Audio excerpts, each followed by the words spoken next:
বলবেন parliament TV যেমন আছে বিধানসভা টিভি চালু করা হোক। আমি আপনাদের বলছি, আমার যে লড়াইটা লড়ছি মানুষের জন্য, মানুষকে যে আহ্বান করছি, যদি বিধানসভা টিভি চালু করে আমার জন্য এই এত চিৎকার করা কম হয়ে যাবে। কারণ বিধানসভার মধ্যে যেভাবে নাগরিকের জন্য, কৃষকের জন্য, ছাত্র যুবর জন্য, সিভিক ভলেন্টিয়ারের জন্য, সরকারি কর্মচারীদের জন্য, বঞ্চিত মানুষের জন্য আমি কথা বলি, ওই ভিডিও পাবলিককে দেখালি ভোট এমনি চলে আসবে আমাদের। আমার মনে হয় এই মঞ্জু মসুর মহাশয়েরা 2026 সালের আগে টিভি চালু করবে না, আমার মনে হয়। কিন্তু পার্লামেন্ট টিভি আছে, তো আপনারা মিলিয়ে নেবেন যে কথা বলছি। আমাদের পক্ষ থেকে জামির ভাইকে যদি আপনারা পার্লামেন্টে পাঠান, পার্লামেন্ট টিভির মাধ্যমে দেখে নেবেন যে আপনাদেরকে যে কথা আমরা বলেছিলাম সেটা সমাধান করতে পারছি কি, লড়াই করতে পারছি কি পারছে না। সত্যি বলছে, একটু ভালো জায়গায় উঙ্গলিটা করুন। এমন আগুলের খেলা খেলবেন যাতে এমপি যেই হোক না কেন, যাকে আপনারা চাইবেন তার বাইরে তো কেউ এমপি হতে পারবে না। যেই হোক না কেন, ভোট চাওয়ার সময় যেভাবে দাঁড়ে দাঁড়ে এসে কখনো নৈহাটি, কখনো বীজপুর, কখনো কাকিনাড়া, কখনো ব্যারাকপুর, কখনো নোয়াপাড়া, কখনো আপনার আমডাঙ্গাতে গিয়ে দাদা ভোটটা দেবেন, দিদি ভোটটা দেবেন, যেটা করছে 5 বছর ধরে যেন দুয়ারে এমপি পরিষেবা দিতে পারে তার ব্যবস্থা আপনারা হাতে তুলে নেবেন। আপনারা শুধু সজাগ নাই বলে, সতর্ক না থাকার বলে আজকে আপনাদের ভোটগুলো মিষ্টি মিষ্টি কথা বলে নিচ্ছে, আর 4.5 বছর আপনাদেরকে কোনো পরিষেবা দিচ্ছে না। আমরা দায়িত্ব নিয়ে একটা কথা বলতে পারি, আমাদেরকে যদি আপনারা যদি পার্লামেন্টে পাঠান আমরা কি করতে পারি। কারণ এই নির্বাচনের সময় আমাদের পার্থবাবু আজকে তিনি তৃণমূলে আছেন, কালকে বিজেপিতে যাবেন না, কেউ দায়িত্ব নিয়ে বলতে পারবে না। পার্থবাবু বা তার দল মিষ্টি মিষ্টি কথা বলছে, ভোট দেন, এই করব সেই করব। অলরেডি পার্থবাবুদের দল 13 বছর বাংলায় ক্ষমতা থাকার পরেও এখনো কেন নোয়াপাড়ার পানীয় জলের সমস্যার সমাধান হলো না, এই প্রশ্নটা কিন্তু পার্থবাবুদেরকে করতে হবে। 13 বছর ক্ষমতায় আছে পার্থবাবুরা, এখন আর ড্রেনের সমস্যা সমাধান হবে না? এমপি করে পাঠালে সমস্যা সমাধান হয়ে যাবে?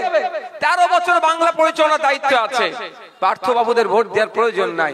থাকলো কে? অর্জুন সিং।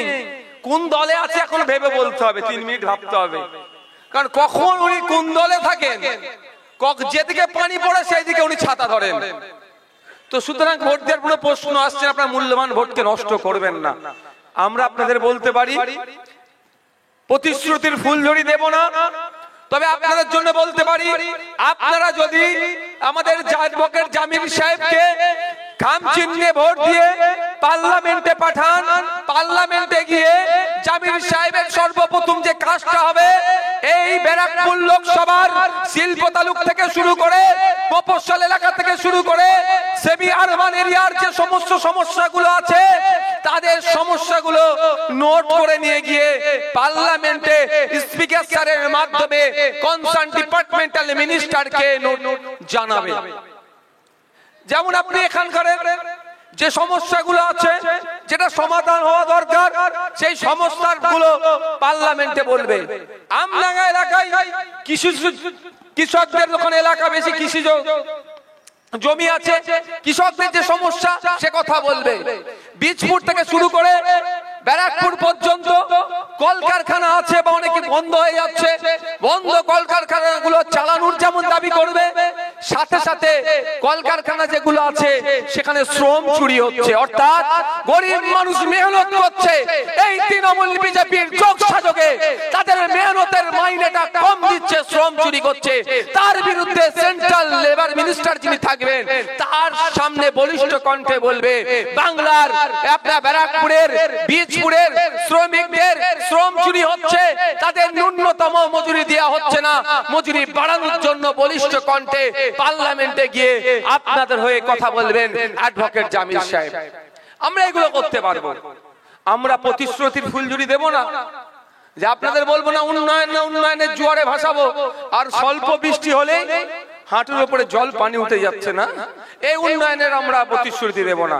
আমরা পার্লামেন্টে গিয়ে আপনার কথা বলবো, আমরা পার্লামেন্টে গিয়ে একটা এমপির যা ভূমিকা সেই ভূমিকা আমরা পালন করব। পার্লামেন্টে যে আমি মনে করি তিনটে গুরুত্বপূর্ণ ভূমিকা থাকা দরকারি। প্রথম হচ্ছে এই নির্বাচনী ক্ষেত্রে মানুষের চাওয়া পাওয়া অভাব অভিযোগগুলো সঠিক জায়গায় দেশের যেখানে আইন তৈরি হচ্ছে সেখানে শোনানো দরকার।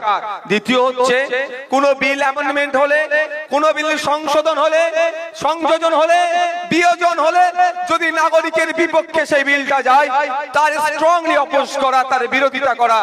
আর যদি নাগরিকের পক্ষে আসে, নাগরিকের পক্ষে আনতেই হবে, আসে নয় আনতে হবে, তার হয়ে আরো ভালো কিভাবে করা যায় সেটা ওই পার্লামেন্টে বলা।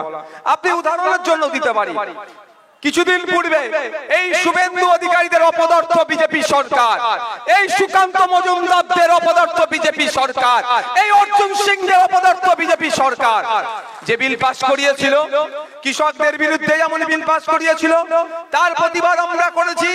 সাথে সাথে এখানে যদি কেউ ড্রাইভার বন্ধু থেকে থাকেন তাদের বিরুদ্ধেও, তাদেরকেও দমন পীড়ন করার জন্য যে বিল এনেছিল, মানে অ্যাক্সিডেন্ট করলে প্রায় 10 বছর জেল হয়ে যাবে, এর বিরোধিতা করার জন্য পার্লামেন্টে অর্জুন বাবু কিন্তু জনগণের ভোট নিয়ে, ড্রাইভারদের ভোট নিয়ে ড্রাইভারদের হয়ে কথা বলেনি। তাই আগামী দিনে পার্লামেন্টে গিয়ে এই ধরনের কোন জনগণের বিরোধী বিল আসলে তার বিরুদ্ধে আমাদের অ্যাডভোকেট জামিল সাহেবকে বিরোধিতা করবে।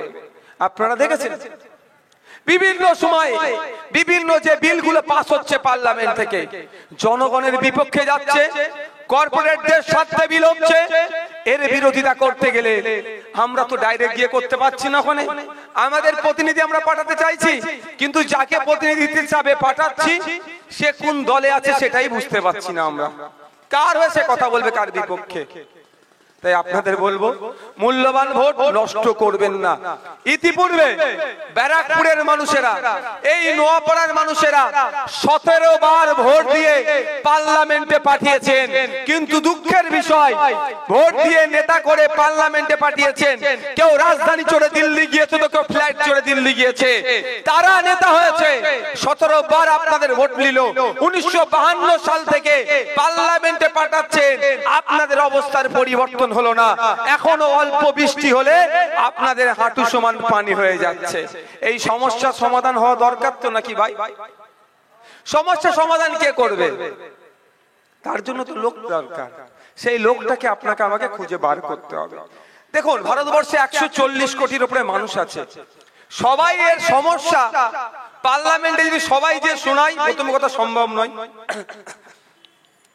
দ্বিতীয় কথা, যদি কেউ শোনায় তাদের যে শুনবে তার শোনার ধৈর্য থাকবে না। সারা ভারতবর্ষ থেকে 543 জনকে এই জনগণ নির্বাচিত করে পাঠায়, যে আগামী 5 বছর আমরা দেশের নাগরিক, আমাদের দেশ আর দেশবাসী কিভাবে ভালো থাকবে, সুখে থাকবে, বিদেশি শক্তির হাত থেকে রক্ষা থাকবে, এই জন্য পলিসি তৈরি করবে। এবং আগামী 5 বছর দেশকে এগিয়ে নিয়ে যাওয়ার জন্য সারা ভারতবর্ষের মানুষ, শুধুমাত্র ব্যারাকপুর নয়, পশ্চিম বাংলা থেকে 42 জন এবং সারা ভারতবর্ষ থেকে 543 জনকে নির্বাচিত করে মানুষ পাঠায়। সেই 543 জনের মধ্যে যারা সংখ্যাগরিষ্ঠতা পায় তারা মূল পরিচালনার দায়িত্ব থাকে, আর যারা সংখ্যাগরিষ্ঠতা পায় না তারা অপোজিশনে বসে। এটা রাজা প্রজার ব্যাপার নয়, কিন্তু দুঃখের বিষয় আপনি সচেতন না থাকার ফলে, হ্যাঁ আপনাকে বলছি, ভোটারদেরকে বলছি, ভোটাররা সচেতন না থাকার ফলে যেন মমতা দিদি রাজা, রানী, আপনারা প্রজা মতো ব্যবহার হচ্ছে। আপনারা সচেতন না থাকার ফলে যেন মোদিজি রাজা আর আপনাদের সাথে প্রজাদের মতো আচরণ হচ্ছে। তাই বলবো আপনারা যদি সচেতন হন, আপনারা সরকারটাকে তৈরি করেছেন, আপনাদের আঙুলের জন্য অর্থাৎ ভোটের জন্য সরকারটা তৈরি হয়েছে। জনগণের তৈরি সরকার জনগণের বিপক্ষে যেতে পারে না। তাই অনুরোধ করব, কোন রকম প্রচারে পা দেওয়ার দরকার নাই। আগামী যে 20 তারিখ আসছে, খামচিহ্নে ভোট দিয়ে পার্লামেন্টে পাঠান। 543 এর মধ্যে একজনই যদি যায়, জনগণের কণ্ঠ হয়ে জনগণের কথা বলবে পার্লামেন্টে। অনেকবার তো দেখলেন, অনেক জনকে ট্রাই করলেন, দিনের শেষে কি হলো? সেই নিটফল 0। একবার ভরসা করে দেখুন আপনার কণ্ঠ পার্লামেন্টে কতটা বলতে পারে। অনেকে বলতে পারে একা কি করবে, শুধু বলবেন সংযুক্ত মোর্চা তথা আইএসএফ এর পক্ষ থেকে পশ্চিমবাংলার বিধানসভায় একজন আছেন নওশাদ সিদ্দিকী।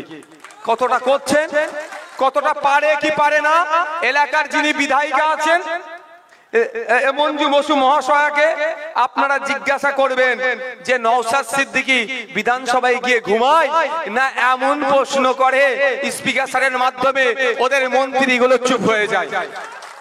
জিজ্ঞাসা করে নেবেন, দেখবেন এড়িয়ে যাবে। আর না